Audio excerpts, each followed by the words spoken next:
بسم اللہ الرحمن الرحیم۔ عزیز طلباء، السلام علیکم ورحمۃ اللہ وبرکاتہ۔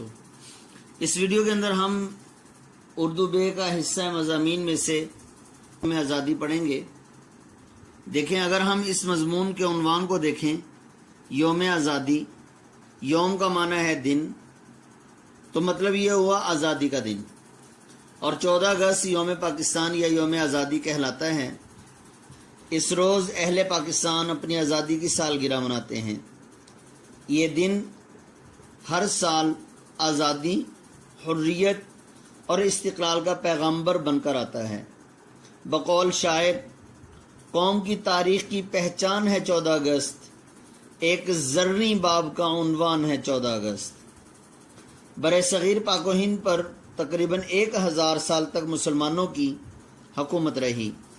1707 میں اورنگزیب عالمگیر کی وفات کے بعد مغل شہزادوں کی خانہ جنگی اور باہمی مخالفت کی وجہ سے سلطنت کمزور ہوتی گئی، اور انگریز جو اس ملک میں تجارت کی غرض سے آئے تھے، اقتدار بڑھتا گیا اور وہ رفتہ رفتہ ملک کے بہت سے علاقوں پر قابض ہو گئے۔ 1857 کی جنگ آزادی کے بعد مغلیہ سلطنت کا چراغ جو مدت سے ٹمٹما رہا تھا، ہمیشہ کے لیے گل ہو گیا۔ اس کے ساتھ ہی انگریز پوری طرح ملک پر مسلط ہو گئے۔ چنانچہ 1857 کی جنگ آزادی کے بعد جب بر صغیر کے مسلمان اپنا اقتدار کھو بیٹھے اور انگریزوں کی غلامی میں جکڑے گئے، تو ہندوؤں نے جنگ کا ذمہ دار مسلمانوں کو ٹھہرایا اور خود انگریزوں کے ساتھ مل کر ہر ممکن طریقے سے مسلمانوں کو تنگ کرنے کی کوششیں کرنے لگے۔ جنگ آزادی کی ناکامی سے مسلمانوں میں محکومی و مغلوبیت کا احساس شدت اختیار کرتا جا رہا تھا۔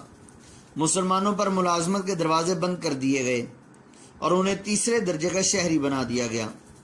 یہ سب اس لیے کیا گیا کہ انگریز قدرتی طور پر مسلمانوں سے بدگمان رہتا تھا کہ اگر انہیں موقع مل گیا تو مسلمان اپنی چھینی ہوئی سلطنت واپس لینے کی کوشش کریں گے۔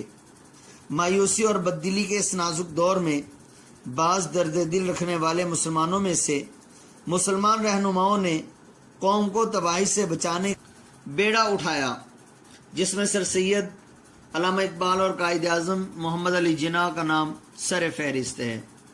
انہوں نے قوم کو بیدار کرنے اور ترقی کی راہ پر چلانے کے لیے جدوجہد شروع کی۔ پھر قوم نے آنکھیں کھولیں اور اپنی زبوں حالی کی طرف نگاہ ڈالی اور خدا کا نام لے کر اپنے جائز حقوق حاصل کرنے کے لیے اٹھ کھڑی ہوئی۔ آزادی کی تحریک کی ابتدا آل انڈیا کانگریس نے کی، جس کے بانی ایک انگریز تھے۔ کانگریس کی تمام جدوجہد کا مقصود بظاہر ہندوستان کی آزادی تھا۔ ان کا دعویٰ تھا کہ مسلمان، ہندو اور سکھ وغیرہ چونکہ اس دھرتی ماتا کے سپوت ہیں، اس لیے انہیں ہندوستان کی آزادی کی خاطر مل کر جدوجہد کرنی چاہیے۔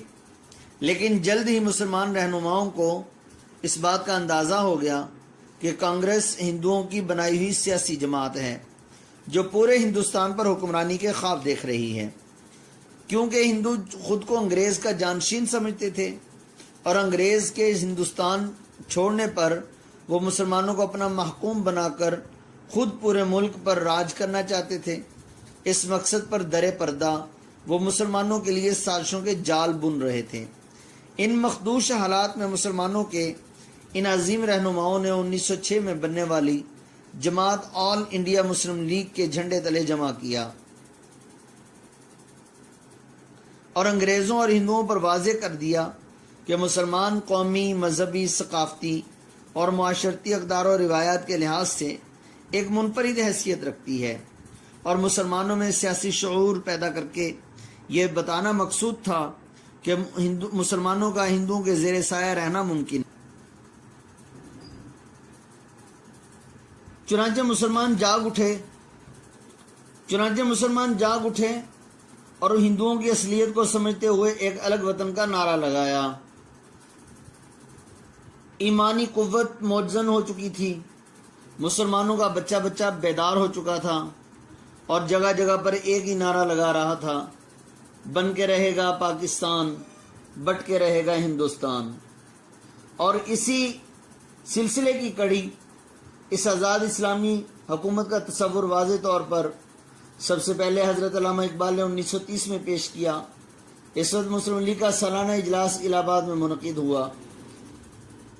علامہ اقبال اس کے صدر تھے۔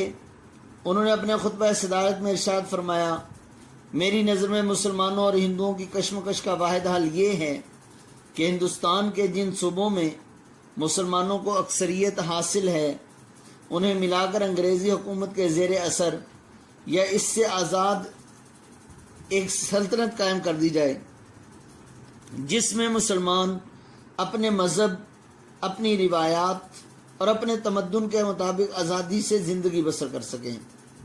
اور ساتھ ساتھ یہ شعر بھی پڑھا، جیسا کہ شاعر نے کہا، نہ سمجھو گے تو مٹ جاؤ گے اے ہندوستان والو، نہ سمجھو گے تو مٹ جاؤ گے اے ہندوستان والو، تمہاری داستان تک بھی نہ ہوگی داستانوں میں۔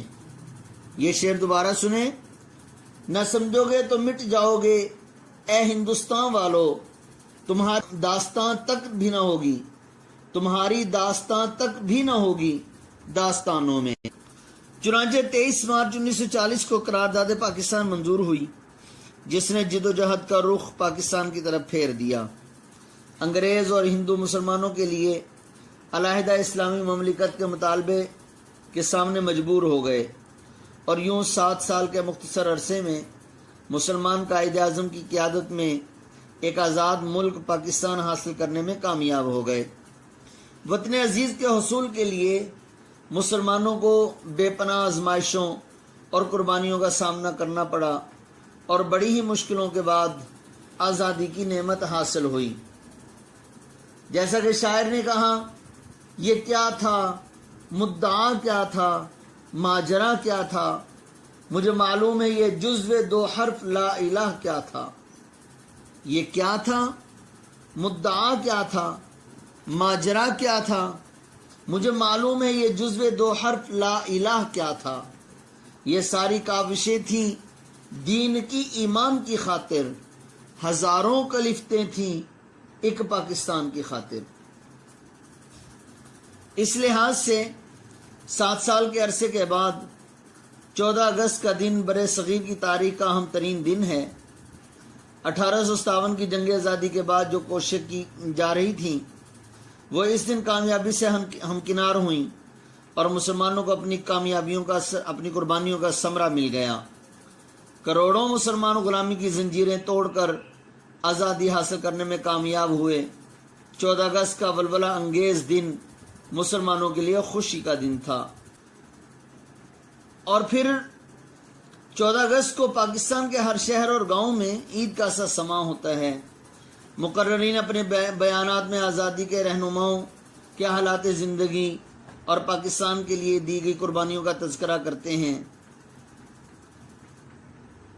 اور قائد اعظم محمد علی جناح اور تمام مسلمانوں کو خراج تحسین پیش کرتے ہیں، اور ان مسلمانوں کو سلام پیش کرتے ہیں جنہوں نے اس وطن عزیز کی خاطر لاکھوں اپنے خون کی، اپنی عزتوں کی، اپنے جان مال کی قربانی دے کر اس وطن کو حاصل کیا۔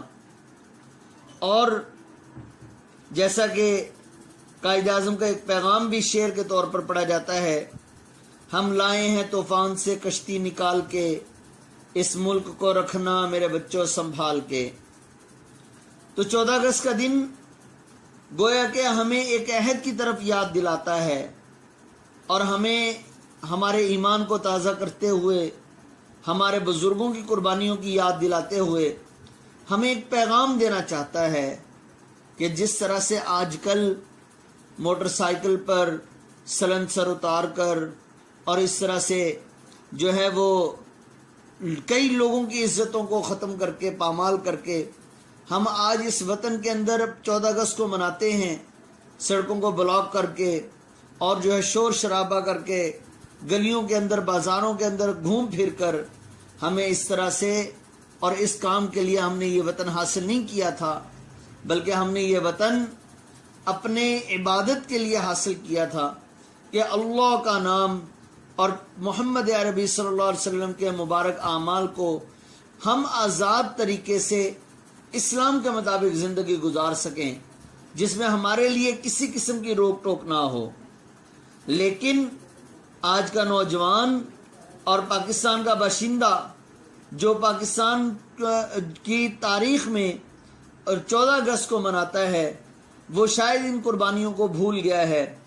حقیقت میں یہ ایک عہد ہے کہ ہم اپنے بزرگوں کے ساتھ، قربانی دینے والے بزرگوں کے ساتھ یہ عہد کریں کہ خون دل دے کے نکھاریں گے رخ برگے گلاب، خون دل دے کے نکھاریں گے رخ برگے گلاب، ہم نے گلشن کے تحفظ کی قسم کھائی ہے۔